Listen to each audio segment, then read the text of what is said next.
Welcome back to Hold Our Beer. So here I am back with another interesting English learning lesson. So आज हम बात करने वाले हैं do और does के कॉन्सेप्ट के बारे में. सिंपल फंडा तो ये है कि आप does यूज करेंगे he, she, it, this, that, names और सारे सिंगुलर सब्जेक्ट्स के साथ. और do आप यूज करते हैं I, you, we, they, these, those सारे के सारे प्लूरल सब्जेक्ट्स के साथ. अरे पर ये डू डज ये सब सीखे ही क्यों, क्या कमाने वाला है? करेक्ट. आपको किसी भी चीज को सीखने से पहले ये तो पता होना ही चाहिए ना कि आप ये सब आखिर सीखे ही क्यों, आपके क्या काम आने वाला है ये सब. So here we start again. Do और डज को आप प्रेजेंट सिंपल टेंसेस में यूज करते हैं. हिंदी में आप इसकी पहचान इस तरह से कर सकते हैं, जब आपको सेंटेंस के लास्ट में दिखे ता है, ती है, ते है, ता हूं, ती हूं. आप इस तरह के सेंटेंसेस कब यूज करते हैं? जब आप किसी को अपनी रेगुलर या इरेगुलर एक्टिविटीज के बारे में बताते हैं. जैसे कि मैं सुबह जल्दी उठती हूँ, मैं रोज एक्सरसाइज करती हूँ, मैं ऑफिस पैदल चलकर जाती हूँ, ये स्कूल कितने बजे तक खुलता है. आप किसी से पहली बार मिलते हैं तो आप किस तरह से बात करते हैं, आप क्या करते हो, आप कहाँ रहते हो, ये बस कहाँ तक जाती है, आप किस समय फ्री रहते हो, मैं गाना गाती हूँ. आप अपनी hobbies, habits, desires, regular irregular activities बताते टाइम ऐसे सेंटेंसेस का यूज करते हैं. आप अपनी पसंद नापसंद बताते टाइम भी ऐसे सेंटेंसेस यूज करते हैं ना. जैसे कि मुझे गाना गाना अच्छा लगता है, मैं शाहरुख खान को पसंद करती हूँ, क्या तुम मूवी देखना पसंद करती हो. तो इस तरह के सेंटेंसेस आप इंग्लिश में कैसे बोल सकते हैं, आइए उसके रूल्स देख लेते हैं. तो अब एक नजर रूल्स पर भी डाल लेते हैं. एक बात जो आपको ध्यान रखनी है वो ये कि आप आई और यू इंग्लिश में हमेशा प्लूरल्स के साथ काउंट करेंगे, सिंगुलर के साथ नहीं. तो जब बात हो एक बंदा या एक बंदी या किसी एक चीज की, किसी एक नाम की, तब आपको लगाना है सब्जेक्ट के साथ वर्ब, वर्ब के साथ आपको लगाना है एस या ईएस, उसके साथ ऑब्जेक्ट. और जब आप बात करेंगे एक से ज्यादा लोगों की, एक से ज्यादा चीजों की, तब आपको एस या ईएस की कोई जरूरत नहीं है. अब आप सोचेंगे कि कब एस लगाएं, कब ईएस लगाएं. तो दिस इज अनदर स्टोरी जिसके बारे में हम दोबारा किसी दूसरे वीडियो में या इसी वीडियो के नेक्स्ट पार्ट में बात करेंगे. पर उसके पहले मैं आपको सजेशन देना चाहूंगी कि तब तक आप प्रैक्टिस करते रहिए, खुद से रिलेटेड इसी तरह के सेंटेंसेस आप बनाते रहिए. और प्रैक्टिस करते करते ये सब आपके समझ में आने लगेंगे कि कब आपको एस लगाना है, कब आपको ईएस लगाना है. पर फिर भी जल्दी इसकी नेक्स्ट वीडियो जो भी आएगी उसमें हम ये सारे कॉन्सेप्ट क्लियर करेंगे. तो आइए अब एग्जाम्पल देख लेते हैं. मेरा भाई गाता है, माई ब्रदर सिंग्स. वो मुझ पर हंसती है, शी लाफ्स एट मी. जुलाई के महीने में बारिश होती है, it rains in the month of July. Rahul बहुत बोलता है, राहुल टॉक्स अ लॉट. मैं 10 बजे उठती हूँ, आई गेट अप एट 10. यहाँ आप लिख सकते थे I get up at 10 o'clock, पर अगर आप सिर्फ 10 लिखेंगे तब भी चलेगा. नेक्स्ट, मैं उसको जानती हूँ, आई नो हर. वो मुझे जानती है, शी नोज मी. अब देखिए एस और एस का एक अच्छा एग्जाम्पल है यहाँ पर. आई नो हर, मैं उसको जानती हूँ. आई के साथ आपने नो लगाया और फिर हर, यानी कि आपको एस लगाने की जरूरत नहीं है आई के साथ. वही आप नेक्स्ट सेंटेंस अगर देखें, शी नोज मी. शी यानी कि ही शी इट, यानी कि सिंगुलर वाले रूल्स में से आ रहा है. तो यहाँ पर आप नो के साथ एस आपको ऐड करना जरूरी है. She knows me, I know her. Next example देखते हैं. वो मुझे गलत समझता है, ही मिसअंडरस्टैंड्स मी. या फिर आप बोल सकते हैं ही गेट्स मी रॉन्ग. मैं शाम को 7 बजे वापस आती हूँ, आई गेट बैक एट 7. मेरी मॉम बहुत अच्छा खाना बनाती है, my mom cooks really well. वो लड़की बहुत बोलती है, that girl talks a lot. मेरी फ्रेंड शाम को नहाती है। My friend takes bath in the evening. Payal मेरे साथ रहती है। Payal lives with me. मैं यूपी से बिलोंग करती हूँ। I belong to UP. Karan और मैं एक साथ काम करते हैं। Karan and I work together.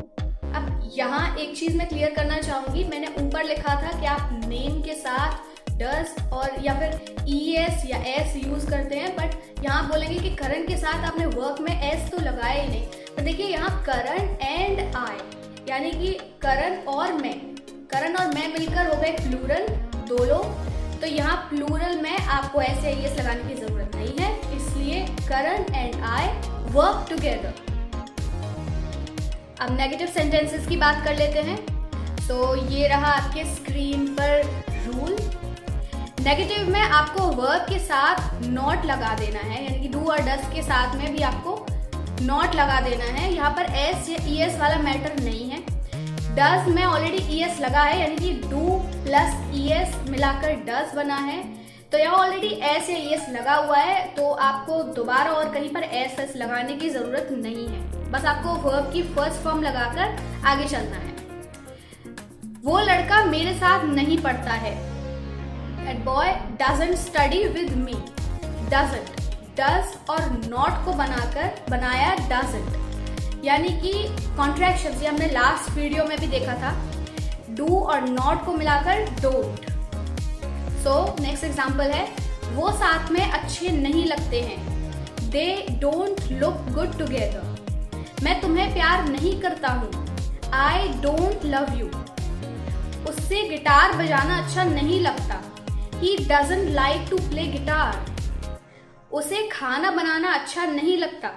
She doesn't like to cook. मैं किसी से नहीं डरती। I don't scare of anyone. इस बात का कोई मतलब नहीं बनता। It doesn't make any sense. वो अच्छा डांस नहीं करती है। She doesn't dance well.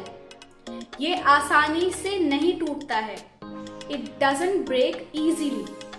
मैं सुबह जल्दी नहीं उठती हूँ। I don't get up early in the morning. मेरी मॉम मुझे नहीं डांटती हैं। My mom doesn't rebuke me. मैं आकाश के घर रोज नहीं जाता हूँ। I don't go to Akash place daily. अब देखिए यहाँ पर हम लिख सकते थे I don't go to Akash house daily, but house को आप रिप्लेस कर सकते हैं place से भी। तो आप ऐसे भी लिख सकते हैं I don't go to Akash place daily. मैं झूठ नहीं बोलती हूँ। I don't tell a lie. अब इंटेरोगेटिव्स की बात करेंगे। इंटेरोगेटिव्स में हेल्पिंग वर्ब रूल के सबसे पहले आगे आ जाती है सेंटेंस में, फिर उसके बाद सब्जेक्ट, और अगर नॉट लगाना है तो इंटेरोगेटिव में डजंट या डोंट ऐसे करके स्टार्ट करेंगे सेंटेंस। एग्जाम्पल्स से समझते हैं। क्या आप गाना गाते हो? Do you sing? क्या तुम उसको जानते हो? Do you know him? और अगर लड़की है तो डू यू नो हर? क्या वैशाली तुम्हें जानती है? डस वैशाली नो यू? यहाँ पर भी एस या एस वाला मैटर नहीं है। सो नेक्स्ट एग्जाम्पल इज, क्या हम एक दूसरे को जानते हैं? Do we know each other? एक दूसरे की इंग्लिश ईच अदर। क्या तुम रोज पार्क जाती हो? Do you go to park every day? क्या वो यहाँ रोज आती है? Does she come here every day? क्या वो यहाँ कभी कभी आती है? Does she come here sometimes? क्या तुम यहाँ काम करते हो? Do you work here? क्या तुम आइसक्रीम पसंद करती हो? Do you like ice cream? क्या तुम्हारा भाई रात में देर से सोता है? Does your brother sleep late at night? क्या वो काम पे पैदल जाती है? Does she walk to work? अब क्वेश्चन वर्ड के साथ आप do does कैसे यूज कर सकते हैं वो देखते हैं। तुम कुछ और ट्राई क्यों नहीं करते? Why don't you try something else? तुम कहाँ रहते हो? Where do you live?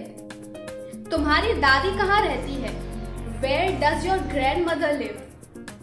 तुम महीने में कितने पैसे कमाते हो? How much money do you make in a month? तुम कॉलेज से कितने बजे वापस आते हो? What time do you come back from college? तुम मेरे बारे में क्या सोचते हो? What do you think of me? आप किसी से पूछते हैं तुम करते क्या हो, तुम क्या करते हो, तो आप बोल सकते हैं What do you do? तुम जाके उससे बात क्यों नहीं करते? Why don't you go and talk to her? उससे क्या फर्क पड़ता है? How does it matter? तुम ये पैकेट कहाँ भेजना चाहते हो? Where do you want to send this packet? वो हमेशा इसी तरह क्यों चिल्लाती है? Why does she always scream like this? तो आज आपने सीखे do और does से बनने वाले कुछ सेंटेंसेस। इसके और भी रूल्स हैं और भी यूजेस हैं जो हम नेक्स्ट वीडियो में कवर करने वाले हैं। तब तक के लिए मैं कहूँगी कि आप अपने habits, hobbies, desires, likes, dislikes, activities से रिलेटेड अपनी तरफ से सेंटेंसेस बनाइए और उनकी बोल कर प्रैक्टिस कीजिए और I am sure it will help. Thank you so much for watching.